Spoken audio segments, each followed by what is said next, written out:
Saudara, skuad tim nasional Tiongkok tiba di Jakarta Senin malam jelang laga melawan timnas Indonesia di GBK Kamis mendatang. Pelatih timnas Tiongkok optimistis pada laga di Stadion Gelora Bung Karno, meski diakuinya komposisi pemain skuad timnas Indonesia sangat bagus. Pada pertemuan sebelumnya, saudara, timnas Indonesia kalah 1-2 dari Tiongkok. Laga Kamis nanti akan menjaga asa kedua tim, baik Tiongkok dan Indonesia, untuk masuk ke Piala Dunia tahun depan. The people, the fans will come and enjoy in the game. How optimistic you are that you will I'm always, because if I'm not optimistic, I cannot work as a coach. I'm always optimist. Usai Bali, lanjut Jakarta. Rasanya baru kali ini timnas Indonesia punya waktu lebih banyak berlatih dan berkumpul. 29 pemain timnas jalani sesi latihan perdana di Jakarta jelang lawan Tiongkok di lapangan Madia Jakarta Senin sore. Timnas sudah sejak 26 Mei lalu menjalani pemusatan latihan. Di sektor penjaga gawang, Emil Audero kemungkinan besar mengisi tempat Martin Paes saat lawan Tiongkok yang harus absen karena akumulasi kartu kuning. Emil bilang dia akan menikmati pertandingan di GBK nanti. I'm not nervous because it's football, it's joy. So I'm preparing the match as I always did. So I'm focused on the training and all my teammates we're doing a really good training session. So of course we're gonna give our 100%. So I think I'm not saying nothing, but I'm positive. Sementara itu, kebersamaan dan keakraban para pemain timnas saat latihan di Stadion Madia dipuji Ketua Umum PSSI Erick Thohir. Erick bilang, pemusatan latihan selama 6 hari di Bali menjadi salah satu alasan terciptanya kebersamaan antar pemain. Karena di pertandingan-pertandingan sebelumnya, pemain timnas hanya berkumpul 1-2 hari sebelum pertandingan. Kita punya cukup waktu lah untuk tim ini bisa lebih bersama dan mereka mulai juga recovery karena kan habis season panjang kan mayoritas dari mereka. Jadi ya saya lihat juga chemistry-nya juga mulai terbangun, ya nanti kita lihat hasilnya. Bisa lihat juga auranya, ya saya belum pernah melihat aura kebersamaan seperti ini karena selama ini kan mereka kumpul sehari 2 hari main dan banyak juga para pemain-pemain yang baru datang juga, ya perlu waktu lah memang. Di sisi lain, analis sepak bola Haris Pardede bilang Joey Pelupesi dan Ole Romeni bisa jadi kartu truf timnas Indonesia jika ingin mengambil inisiatif menyerang sejak awal. Kata analis yang akrab dipanggil Bung Harpa ini, Joey sebagai gelandang bertahan akan jadi penahan serangan di tengah, sementara striker Ole Romeni akan menjadi finisher yang efektif. Ini yang akan menjadi pembeda dengan partai lawan Tiongkok sebelumnya, di mana gol Tiongkok tercipta lewat skema serangan balik yang cepat. Paling tidak sekarang dengan adanya Joey Pelupesi, kita kalau kena counter agak lebih aman. Nah, cuman sekali lagi ada bedanya lagi nih, selain ada Joey Pelupesi, kita juga punya Ole Romeni. Saat kita di China, kita nggak punya Ole Romeni. Ya, dengan segala hormat dengan pemain lainnya, sehingga diharapkan dengan penguasaan bola yang lebih tinggi, dengan lawan yang tentunya beda dengan Australia, karena di Australia kita juga menang ball position, tapi lawannya Australia kan. Nah, kita harapkan kita bisa mengkonversi penguasaan bola itu menjadi peluang dan juga gol.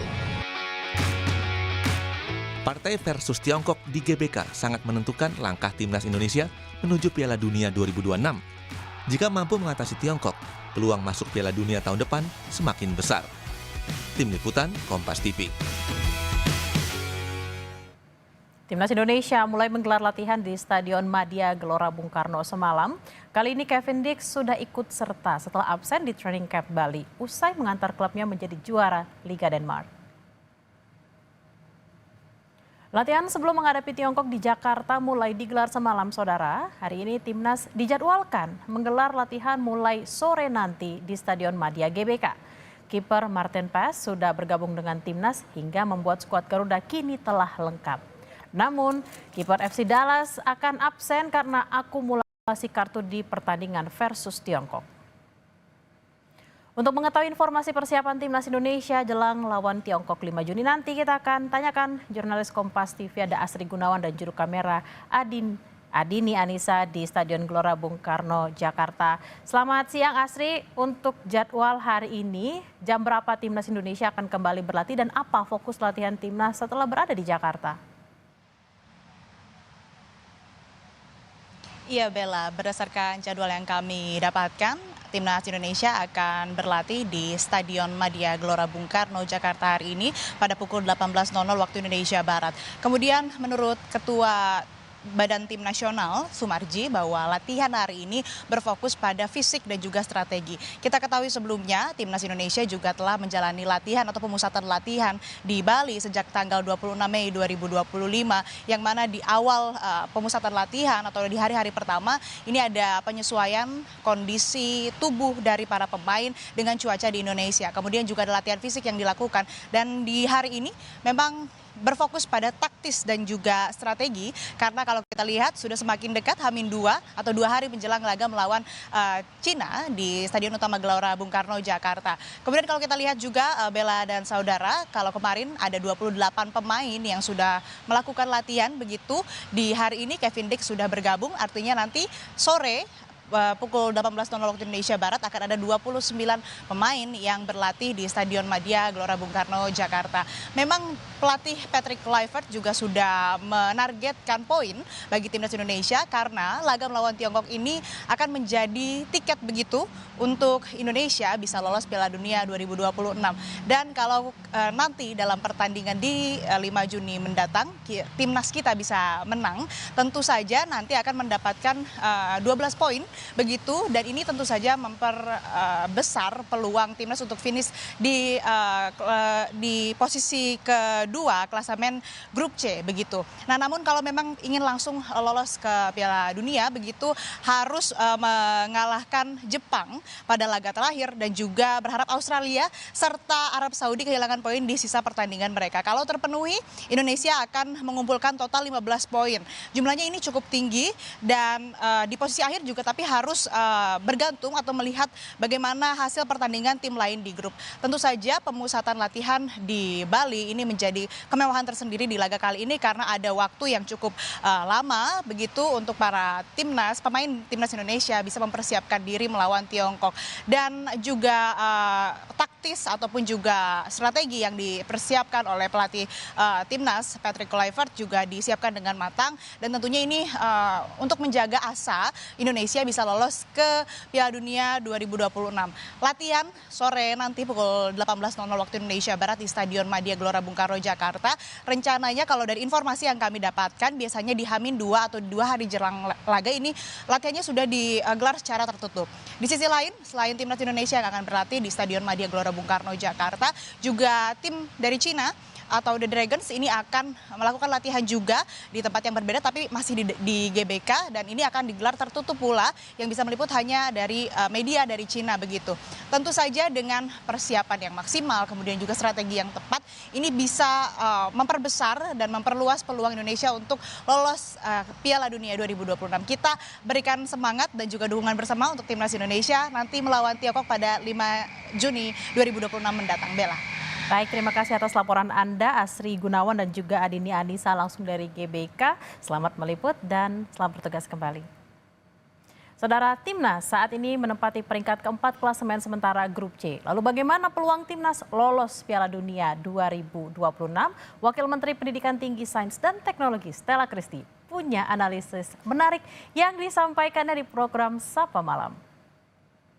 Karena kami dari Kementerian Pendidikan Tinggi, Sains dan Teknologi tentu saja seperti yang diamanahkan Bapak Presiden adalah untuk membangun negara dan bangsa kita untuk menjadi negara dan bangsa yang kuat di dalam sains. Dan apalagi yang bisa menyatukan kita, yang paling bisa menyatukan kita kalau bukan tentang timnas kita.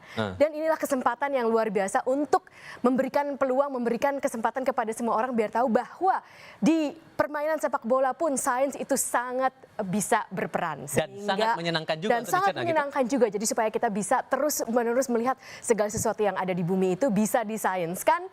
Dan apalagi sepak bola. Apalagi hobi yang seperti ini juga. Betul. Ya. Oke, kita coba buka untuk data pertama. Data pertama ini kita coba ulas masalah posisi kita di klasemen. Boleh. Posisi kita, nah ini dia, posisi Betul. kita kan di urutan keempat. Betul. Sampai Anda menghitung saat itu, skenarionya, peluang-peluang kita, probabilitas kita untuk bisa lolos Piala Dunia sampai ada 729 skenario. Betul. Coba dijelaskan secara sederhana dan gampang untuk dicerna oleh penonton kita. Baik. Datangnya angka itu dari mana, Prof? Baik, ada 6 game dan setiap game itu kan bisa menang, kalah atau seri. Nah, berarti itu 3 kali 3 kali 3 kali 3 kali 3 kali 3. Aha. 729. Nah, itulah 729 itu datang dari ada 6 game dan masing-masing game itu ada 3 kemungkinan sehingga itu diputing lah. Jadi ada kenapa itu 729 skenario. Lalu setelah itu mungkin bisa ditampilkan Oke. apa sebenarnya yang harus kita hitung untuk bisa mendapatkan tadi yang saya bilang 41,7%. Aha. 729 skenario itu harus kita hitung probabilitasnya, berapa probabilitas dari masing-masing skenario itu untuk terjadi.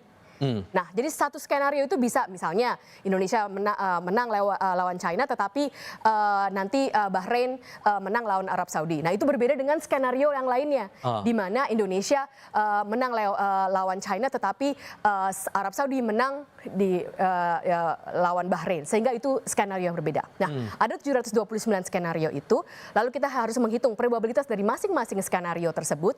Kemudian kita harus mengagregat probabilitas di mana timnas kita itu lolos ke Pildun. Begitu. Jadi sederhananya 6 dikali 3 kali kemungkinan itu dengan melawan masing-masing, begitu ya, Prof ya? Sederhananya bukan 6 kali 3, tetapi 3 kali 3 kali 3 kali 3 kali 3 kali 3. Karena itu setiap game itu ada kemungkinan 3 kali, 729 skenario, dan dari 729 skenario itu masing-masing skenario mempunyai probabilitas masing-masing. Lalu itu harus dihitung dan setelah itu kita harus mengagregate di berapa jumlah skenario timnas kita itu akan lolos ke Pildun. Nah, tapi itu tidak bisa dilakukan, bukan tidak bisa, itu akan sangat banyak waktu kalau dilakukan pakai tangan. Sehingga saya menggunakan artificial intelligence untuk bisa menghitung tersebut. Tapi ada story menariknya juga dari artificial intelligence ini. Tapi ceritanya nanti dulu. Kita coba melihat kemungkinannya sekarang. Kemarin pun sempat saya menyampaikan juga kepada Anda, pemirsa Kompas TV, soal 2 peluang kita. Peluang kita bisa lolos langsung ke Piala Dunia, itu satu. Dan yang kedua, peluang kita untuk terus melaju ke putaran keempat atau kelima. Saya coba mengajak Anda melihat kemungkinan kita bisa lolos langsung ke Piala Dunia 2026. Boleh ditampilkan datanya dan Anda pun sudah sempat mengotak-atik, menganalisis. Dan kalau hitungan Anda kemungkinan kita bisa lolos langsung nggak nyampe 2% ya? Hitungannya gimana tuh? Nah, hitungannya tadi yang dari 729 skenario tersebut, di manakah kita agregat probabilitas yang semuanya itu adalah kemungkinan kita bisa lolos langsung. Jadi untuk lolos langsung itu kita agregat berapa, di mana skenario yang mana kita bisa lolos langsung. Sehingga itu cuma 1,3%. Tetapi kalau kemungkinan kita maju ke babak 4 dan 5, bukan lolos ke Pildun ya, maju ke babak 4 dan 5 itu 80,8%. Berarti dari 728 skenario yang kita hitung masing-masing probabilitasnya, agregat skenario di mana timnas Indonesia maju ke babak 4 dan 5. Apa artinya maju ke babak 4 ke 5? Kan kita tetap berada peringkat keempat atau peringkat 3. Kalau lolos langsung itu kita harus berada di peringkat 1 dan 2. Nah, kalau kita agregat semua inilah 80,8%. Ya, begitu. Oke, tapi kalau boleh dijelaskan juga, sebetulnya melihat analisis ini yang lolos langsung maupun melaju ke putaran berikutnya, apakah sebatas hanya menghitung atau ada faktor lain yang juga mungkin Anda kalkulasi sampai keluar angka ini, Prof? Semuanya dihitung probabilitasnya. Jadi ini semuanya adalah probabilitas dari 729 skenario tersebut, di mana subset dari atau subgrup dari 729 itu dijumlahkan yang lolos langsung adalah 1,3% dan yang maju ke babak 4 dan 5 itu 80,8%.